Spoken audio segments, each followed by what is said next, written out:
శ్రీకృష్ణుడు విష్ణుమూర్తి యొక్క దశ అవతారాలలో ఒక అద్భుతమైన అవతారం.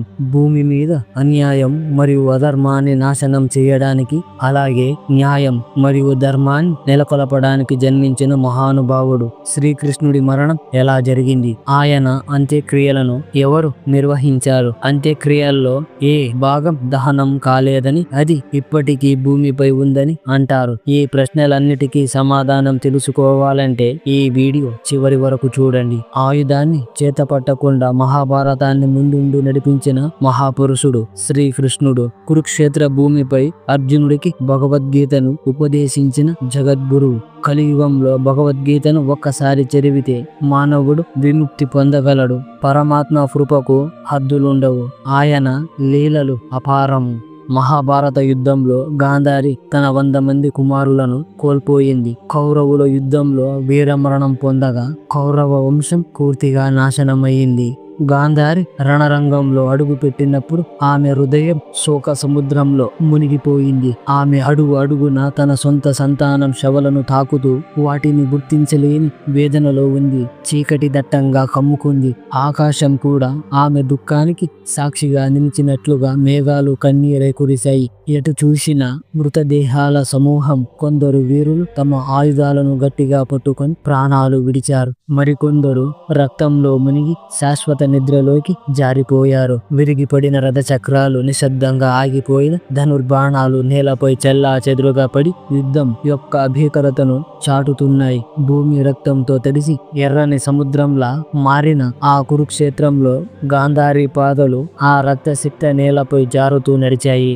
గాంధారి తన 100 మంది కుమారుల శవాలను చూసి హృదయం ముక్కలై విలపించింది. భూమిపై కుప్పకూలి వారిని చివరిసారిగా చూసింది. తన రక్త బంధువులు అంతాన్ని చూసిన ఆమె శోక సముద్రంలో మునిగిపోయింది. అప్పుడు భగవంతుడు శ్రీకృష్ణుడు ఆమె ముందు ప్రత్యక్షమయ్యాడు. శ్రీకృష్ణుడిని చూసిన గాంధారి అంతులేని కోపంతో రగిలిపోయి ఆమె కళ్ళల్లోని ఆవేశం, అంతులేని బాధను ప్రతిబింబించాయి. ఓ కృష్ణ, నా కుమారుల మరణానికి అసలు కారణం నువ్వే. నువ్వు కోరుకుంటే ఈ యుద్ధాన్ని ఆపేవాడివి, కానీ నువ్వు అలా చేయలేదు. నా కళ్ళ ముందు నా వంశం నాశనం అవుతుంటే నువ్వు మౌనంగా ఉండిపోయావు. గాంధారి తన మనసులో భరించలేని దుఃఖంతో కృష్ణుడి వైపు చూస్తూ, నువ్వు చేసిన ఈ పని నేను ఎప్పటికీ క్షమించలేను. ఆమె గుండె దుఃఖంతో నిండిపోయి శ్రీకృష్ణుడిని శపించింది. నేను మనస్ఫూర్తిగా విష్ణువును పూజించి నా పాతివ్రత్యాన్ని నిష్టగా పాటించినట్లయితే నా వంశం ఎలాగైతే ఒకరితో ఒకరు కలహాయించుకొని నాశనం అయిపోయిందో అదే విధంగా నీ వంశం కూడా ఒకరితో ఒకరు కొట్టుకొని అంతమవుతుంది. 36 సంవత్సరాల తర్వాత నీ కళ్ళ ముందే ద్వారకా పట్టణం సముద్రంలో కలిసిపోతుంది. కృష్ణుడు తన అవతారం ముగిసే సమయం దగ్గర పడిందని గ్రహించాడు. ఎందుకంటే గాంధారి పతివ్రత గొప్ప శీలవతి శపించింది. 100 మంది కొడుకులు పోయారు. కారణం ఎవరైనా గాని నేను కాకపోవచ్చు, అయినా నన్ను శపించింది. పతివ్రత గౌరవం నిలపాలి కదా. శీలవతి దేశంలో ఉండాలంటే మాట నిలబడాలి కదా. శీలం కలిగిన స్త్రీ తుఫాను ఆగమంటే ఆగాల్సిందే కదా. వాన కురవాలంటే కురవాల్సిందే కదా. శీలం ఎంత గొప్పది కదా. అటువంటి శీలవతి మాట నేను పాటించకపోతే ఇక్కడ ఎవరు పాటిస్తారు? కొంగు చాచి ఆ శాపాన్ని భరించాడయ్యా. ఇది నా దేశం, ఇది నా జాతి, ఇది నా దైవం అని ఆమెకు వినయంగా నమస్కరించి ద్వారకకు తిరిగి వెళ్లిపోయాడు. విష్ణువు భక్తురాలైన గాంధారి నోటి నుంచి వచ్చిన శాపాన్ని నిజం చేయడం తన ధర్మంగా భావించిన కృష్ణుడు యాదవులలో విభేదాలు రేపి వారి బుద్ధిని మలినం చేశాడు. మహాభారత యుద్ధం జరిగిన 36 సంవత్సరాల తర్వాత విశ్వామిత్రుడు, అసితుడు, దుర్వాసుడు, భృగువు, నారదుడు వంటి మహర్షులు ద్వారకా సమీపంలోని పిండరాక ప్రాంతంలో తాత్కాలికంగా నివాసం ఏర్పాటు చేసుకున్నారు. ఒకరోజు కొంతమంది యాదవ యువకులు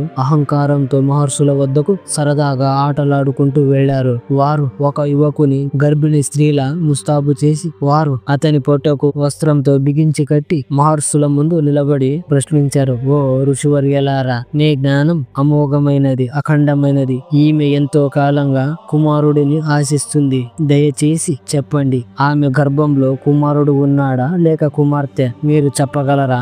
మహర్షులు, మహాజ్ఞానులు, యాదవ యువకులు అసలు ఉద్దేశాన్ని వారు వెంటనే గ్రహించారు. తమను అవమానించాలనే యువకులు దురుద్దేశాన్ని అర్థం చేసుకొని కోపంతో వారిని శపించారు. ఓ మూర్ఖులారా, మీరు మమ్మల్ని అవమానపరుస్తారా? ఈ స్త్రీ గర్భం నుండి ఒక ముసలం పుడుతుంది. అదే ముసలం మీ యాదవ వంశాన్ని పూర్తిగా నాశనం చేస్తుంది. మహర్షులు శాపాన్ని విన్న యాదవ యువకులు ఒక్కసారిగా భయంతో వణికిపోయారు. వారు తాము చేసిన తప్పు ఎంత పెద్దదో అర్థం చేసుకొని వెంటనే ఆ గర్భాన్ని తెరిచి చూశారు. ఆశ్చర్యంగా అందులో నిజంగానే ఇనుప ముసలం కనిపించింది.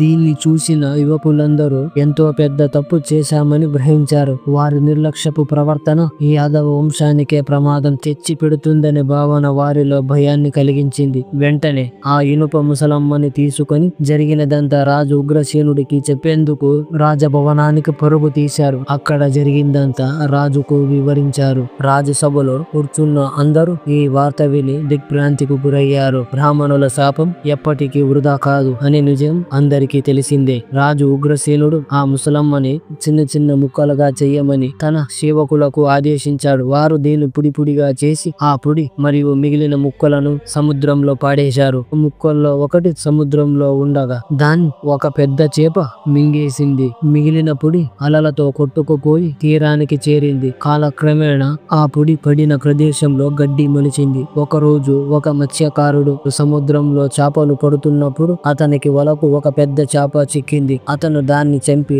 పోస్తుండగా ఆ చేప కడుపులో ఒక ఇనుప ముక్క కనిపించింది. ఆ ముక్కను అతను తీసి అప్పుడు అక్కడే ఉన్న జర అనే బోయవాడికి ఇచ్చాడు. జర దాన్ని చూసి ఇది బలమైన ఇనుము అని భావించి తన బాణం చివరకు అమర్చుకున్నాడు. మరోవైపు భగవంతుడు శ్రీకృష్ణుడు గాంధారి శాపాన్ని సత్యం చేయడానికి యాదవుల బుద్ధిని హరించాడు. వారిలో కలహ స్వరూపాన్ని ఉంచాడు. ఒకరోజు యాదవులు మద్యం సేవించారు. ఆ మద్యం తాగి మత్తులో వివేకం కోల్పోయిన వారు ఒకరిపై ఒకరు అనుచితంగా ప్రవర్తించడం చేశారు. పోట్లాట ఎప్పుడు తీవ్రమైన యుద్ధంగా మారిందో ఎవరికీ తెలియదు. నిన్నటి వరకు అన్నదమ్ముల్లా ఉన్న యాదవులు ఒక్కసారిగా శత్రువులా మారిపోయారు. ఆగ్రహం, మదం, క్షణికావేశం ఈ మూడు కలిసి వారిని అమానుషంగా మార్చేశాయి. బాణాలు అయిపోయాయి, ధనస్సులు విరిగిపోయాయి, ఖడ్గాలు ముక్కలయ్యాయి. కానీ వారి కోపం తగ్గలేదు. ఆ సమయంలో వారి కళ్లకు సముద్ర తీరంలో ఎరక గడ్డి కనిపించింది. వారు ఆ గడ్డిని పీకడం ప్రారంభించారు. అది సాధారణ గడ్డి కాదు,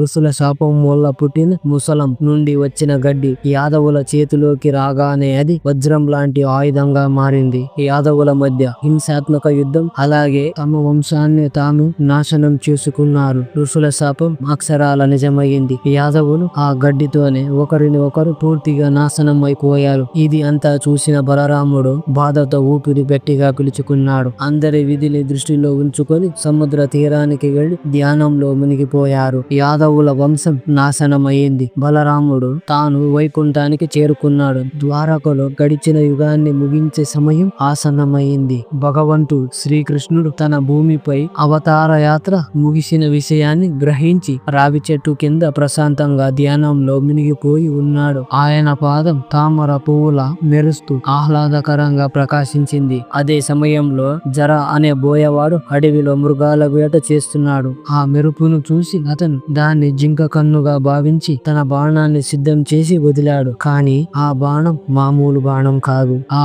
ముసలం మిగిలిన ఇనుప ముక్కను కలిగి ఉన్న బాణం. జర బాణం వదిలిన వెంటనే నేరుగా కృష్ణుడు పాదానికి తగిలింది. జర తన బాణం కృష్ణుడు పాదానికి తగిలిందని గమనించగానే తన హృదయం పశ్చాత్తాపంతో తెల్లడిల్లిపోయింది. విలపిస్తూ భగవంతుని ముందు మోకరిల్లి చేతులు జోడించి చెక్కాడు. అయ్యో కృష్ణ, నేను ఎంత పెద్ద పాపిని, జింకలలో వేటాడే దుష్టుడని. అయినా మీరు స్వయంగా నా చేతికి తగిలారు. మీ పవిత్రమైన చేతులతోనే నన్ను సంహరించండి దేవదేవ అని వేడుకున్నాడు. భగవంతుడు శ్రీకృష్ణుడు ఆయన ఎదుట ఏడుస్తున్న జరను చూసి ఇలా అన్నాడు. ఓ జర, నువ్వు ఏమాత్రం దుఃఖించకు. ఇందులో నీ తప్పు ఏమీ లేదు. ఇది విధి లిఖితం. త్రేతాయుగంలో నువ్వు వాలివి, నేను రాముడిని. అప్పుడు నేను మోసంతో నీపై బాణం వేసి నిన్ను సంహరించాను. మేము చేసిన కర్మల ప్రభావం జన్మ జన్మలకు వెంటాడుతూనే ఉంటుంది. ఆ కర్మ ఫలితంగా ఈ జన్మలో సమయంలో నీ బాణం పొరపాటున నాకు తగిలి ఇది